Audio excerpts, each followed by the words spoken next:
Good morning, everyone. I hope you are all doing well. I'm Kevin, if you are new, and I do a lot of cooking, gardening, and home beautification projects on this channel.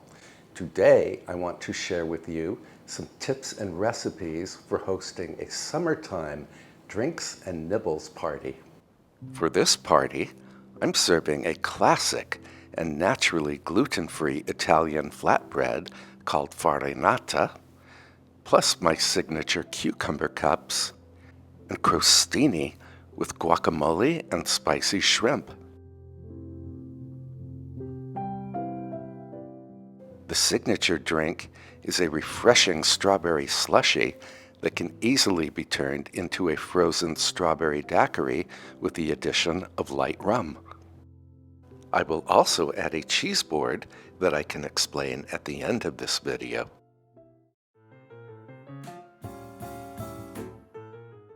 The first thing we are making is an Italian flatbread called Farinata. It's a naturally gluten-free flatbread. It's unbelievably delicious despite its few ingredients. I need chickpea flour,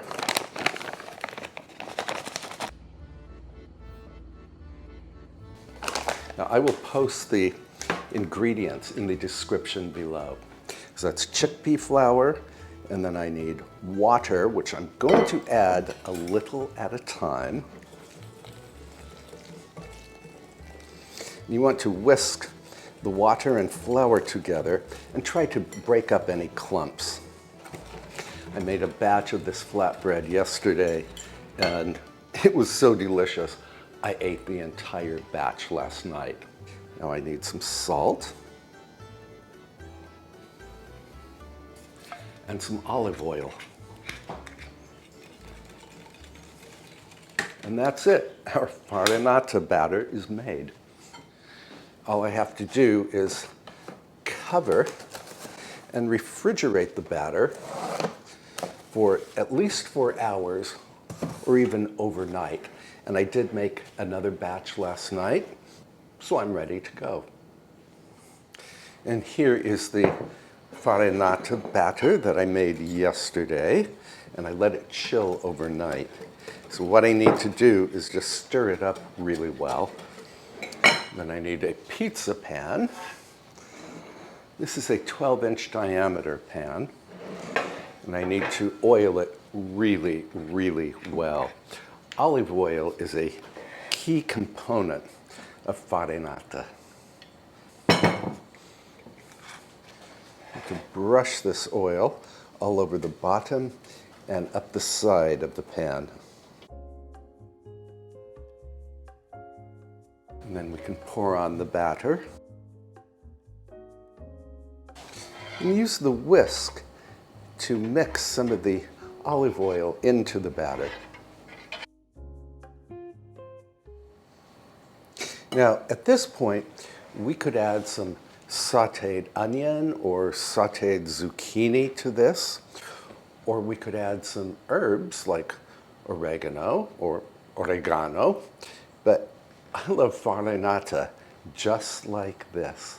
And then this goes into a preheated 480-degree Fahrenheit oven until the edges of the farinata become crisp, and that will take about 20 minutes.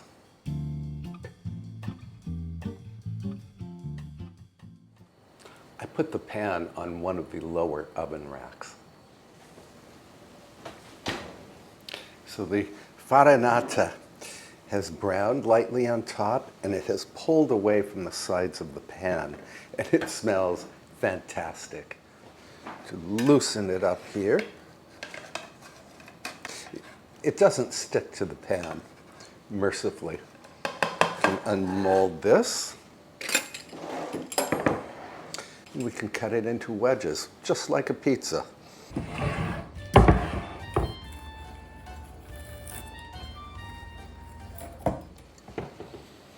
I want Lizette to try a piece of this. She has never had farinata. Very unusual. Very unusual. It's very flaky, and I love that. I am hooked on this stuff. Let me show you what I did for dinner last night. After I ate several slices au naturel, I put some softened cream cheese on a slice. And by the way, you can serve Farinata hot, warm, or even cold. So it's really perfect for a host-friendly cocktail or drinks and nibbles party. So softened cream cheese, and then I put some coins of turkey kielbasa, like this.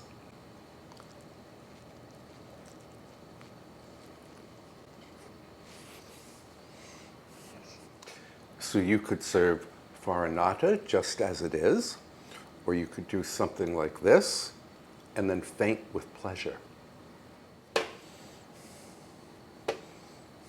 And the remaining 6 wedges will be for our Drinks and Nibbles party.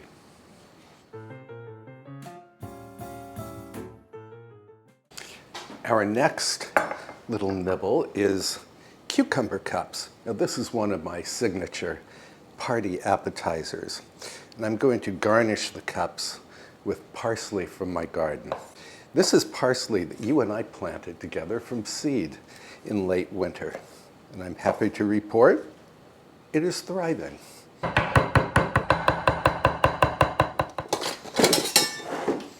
Transfer the parsley to a little bowl. So I'm using an English cucumber because the skin on this cucumber is very tender, very thin, and definitely edible. And let's see. Need my melon baller. This will determine the size of my cucumber slices.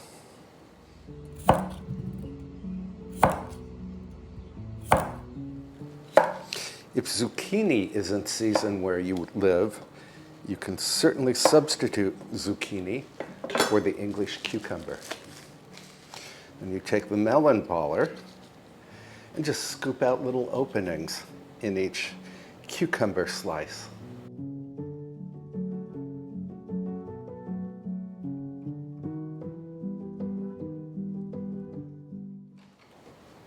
Now, I do save the scoopings of cucumber and I put them in salad. Then I want to blot the moisture from each of these cucumber slices. You can fill these cups with just about anything you like. In the past, I have filled them with creme fraiche and with sour cream and with ham salad and with tuna salad. Today, I'm using chicken salad. And if you don't have the energy to make your own chicken salad, you can always buy it at your local deli. I'm going to have my platter ready. Now, I take 2 spoons and then fill each cup.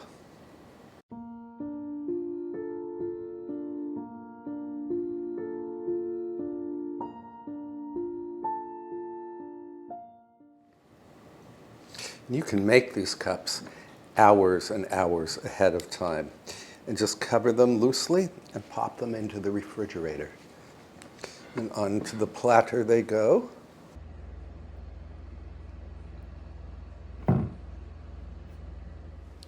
Then I want to garnish the top with a little pimiento.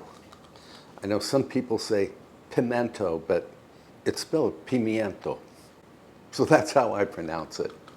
What I can't do is get the lid off of this jar. This jar is not going to win. There. Kitchen tweezers. They are an essential kitchen gadget.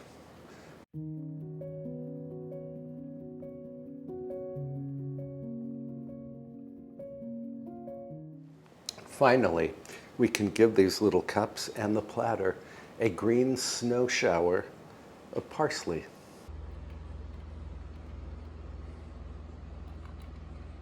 And I reserved one that I can taste right now. For me, these are one-bite canapes.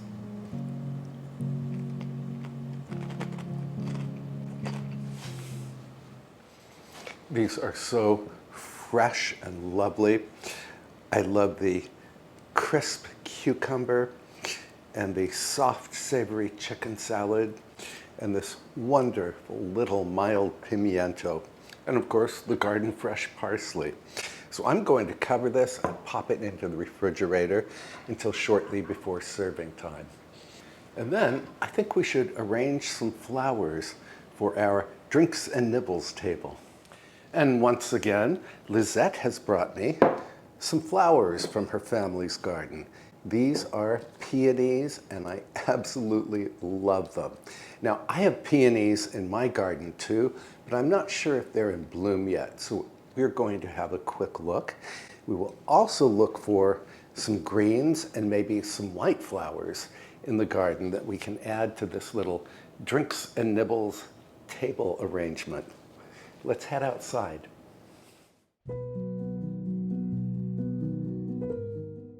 I'm wearing shorts today because it is brutally hot outside. Fortunately, my Deutzia scabra is in bloom. It's an old-fashioned shrub that drapes itself in white flowers. I think the stems will look well among Lizette's peonies.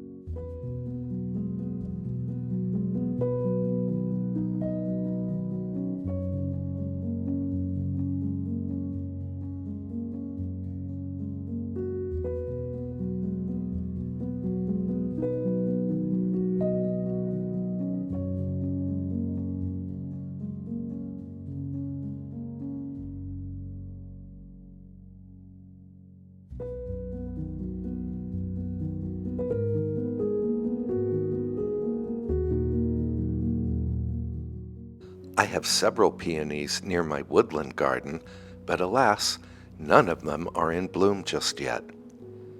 But there are some lovely purple irises in my kitchen garden that we can clip.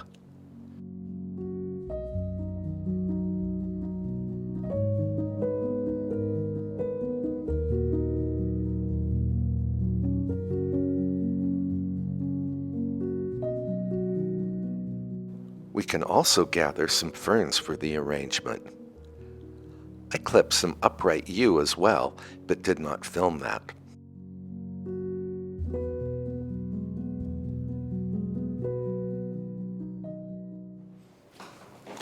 Boy, it is hot outside.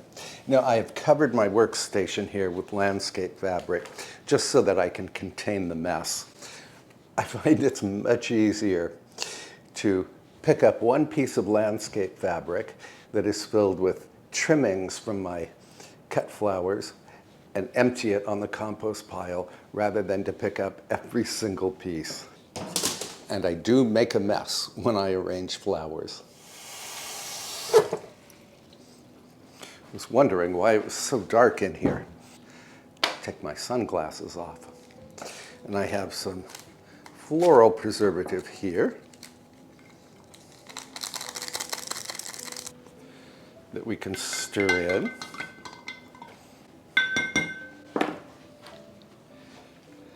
And the flowers from Lizette's family's garden. I just love these. So my peonies are not yet in bloom. They are pokey peonies. And I want to beef up this arrangement with some of the upright yew from the garden. Yeah, as much as I love shopping at the local flower store, I think I prefer shopping for flowers in my own garden even more. It costs a lot less money to obtain flowers from your own garden. But even if I didn't have a garden, I would still buy flowers anyway because I love to see flowers in this house. I believe this is called Deutzia. It's a very old variety of late spring blooming flower. Well, it's a shrub that flowers in late spring. I'm already liking this.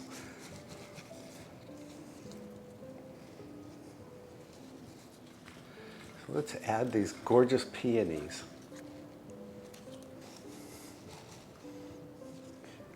Ooh, I like it. This is big, this very blousy.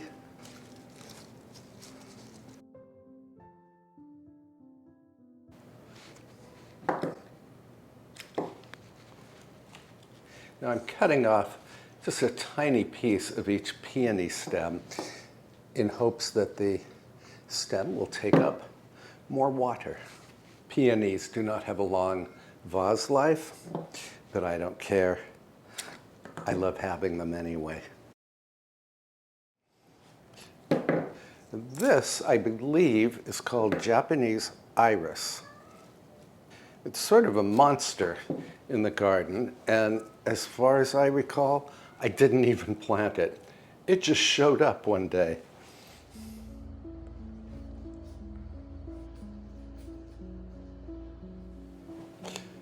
And then we have our ferns, which always look graceful in flower arrangements.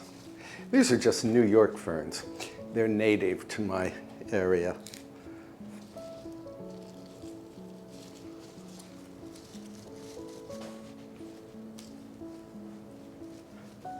And here we have it. An all for free flower arrangement for our Drinks and Nibbles party. We can put you over here for now. And now here is the beauty of having landscape fabric on my workstation. I can take the whole thing, go like this, and simply tip all of the greenery into my compost. And when I come back, we will make the guacamole and spicy shrimp crostini.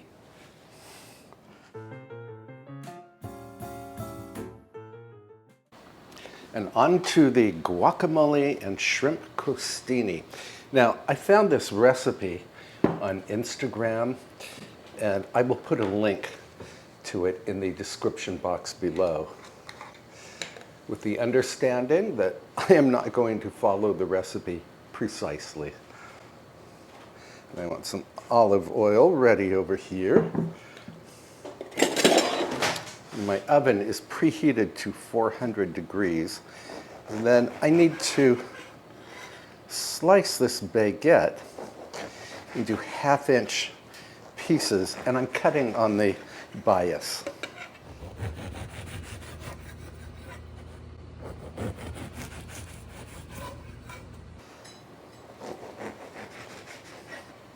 By cutting on the bias, I can have more surface area to work with. Then I want to transfer the baguettes to a baking tray. And my oven is preheated to 400 degrees Fahrenheit or 200 degrees Celsius. And then I want to brush each side of each slice with some olive oil.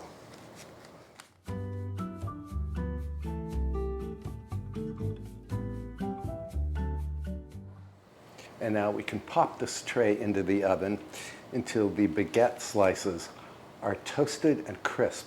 That will take from 5 to 7 minutes. And while the bread is toasting, I'm going to roughly chop some cilantro from my garden.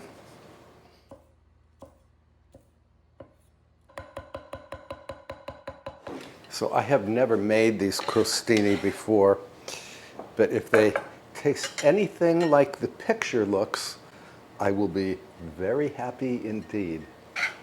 And it's the kind of crostini topping that comes together very quickly.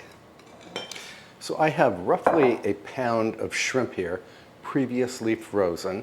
I thawed it in cold water, and it's peeled and deveined, and I did remove the tails. And now we can cook this up at the stovetop. So I have my pan over medium heat, adding some olive oil. You could certainly use avocado oil here. And now we can add some either fresh minced garlic or garlic paste.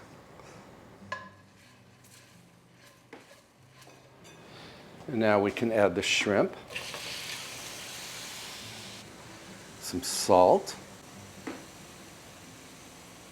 some lemon pepper, smoked paprika,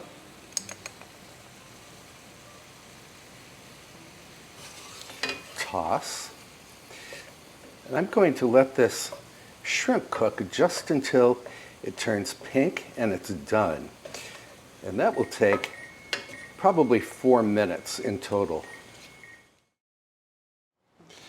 And in the time it took our shrimp to cook, our bread has toasted.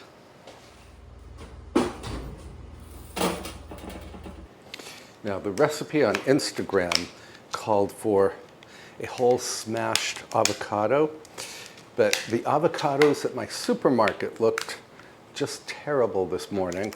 So I bought this wonderful, impossible to open guacamole that comes from Mexico. And I've had this before. It's wonderful. It's better than my own homemade guacamole. And it's okay to take shortcuts when you're doing a Drinks-and-Nibbles party. Here's our beautiful shrimp. So to assemble the crostini, we simply put a spoonful of the guacamole on each slice. And you want to be generous here with the guacamole or the mashed avocado, whichever way you choose to go.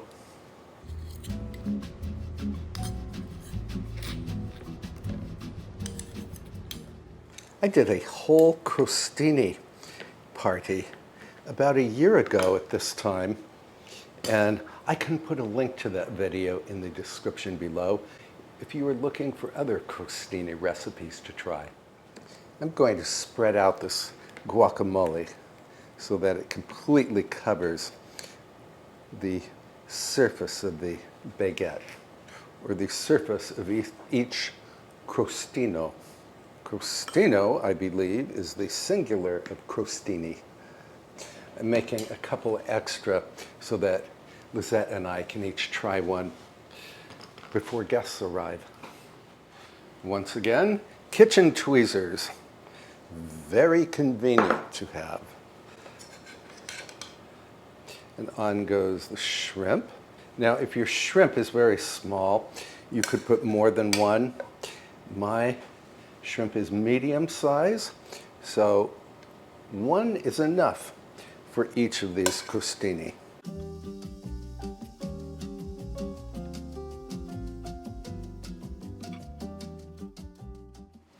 I want to transfer this crostini to my round board here.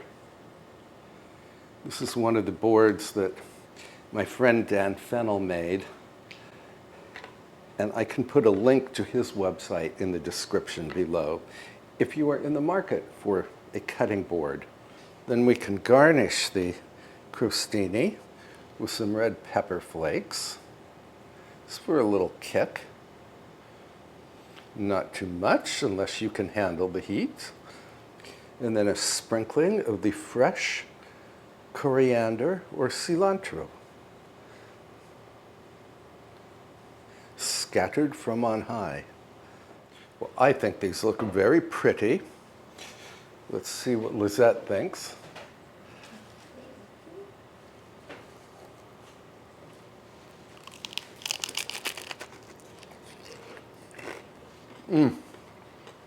This is wonderful. This is a magnificent duo. The spicy shrimp and the wonderful guacamole on the toasted baguette. I hope you will give these a try. I have one more recipe to do. Oh, plus I need to put together a cheese board. And the next recipe is the cocktail or the mocktail. I'm going to make a strawberry daiquiri, which is really a strawberry slushie. You can add rum to turn it into a daiquiri. So this recipe is on my website, and I will put a link in the description below. So I need some fresh strawberries. These strawberries look beautiful because it is June and strawberries are in season. And we can throw these into the blender along with a splash of lime juice, either freshly squeezed or the equivalent store-bought. This is the good stuff. There's no aftertaste. Then I need some frozen strawberries. Then I'm going to puree the berries.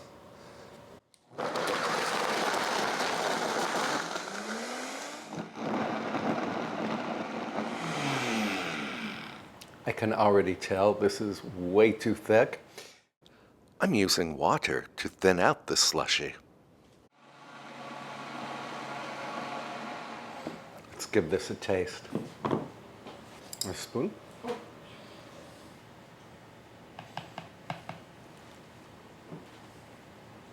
Oh, strawberries and lime, delicious. Now we can decant this into a pitcher.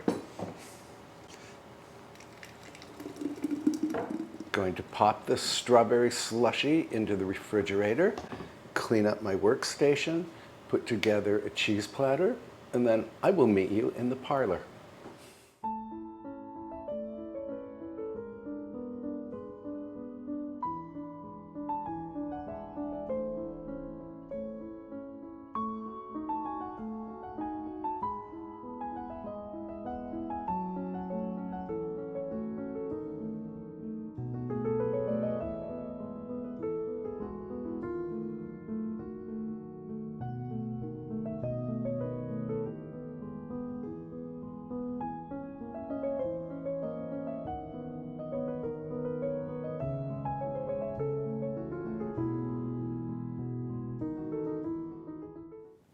My guests are on their way. I have a bottle of rum here for anyone who chooses to add a little rum to their strawberry slushie, because that will turn the slushie into a strawberry daiquiri. And I wanted to thank you for spending time with me today as we put together this very simple summertime drinks and nibbles party. And I hope you will try the Farinata and the cucumber cups with deli salad, and the Crustini with guacamole and spicy shrimp. And I also put together a little cheese platter over here. It's just manchego cheese and brie and some crackers, hummus, and celery and carrot sticks, and grapes. Very easy to do. In the next video, I hope to work on the irrigation system in my kitchen garden, so be sure to subscribe so you won't miss that episode. And until then, please take great care of yourself, and I can't wait to see you again. Bye for now, friends. Oh, this is delicious.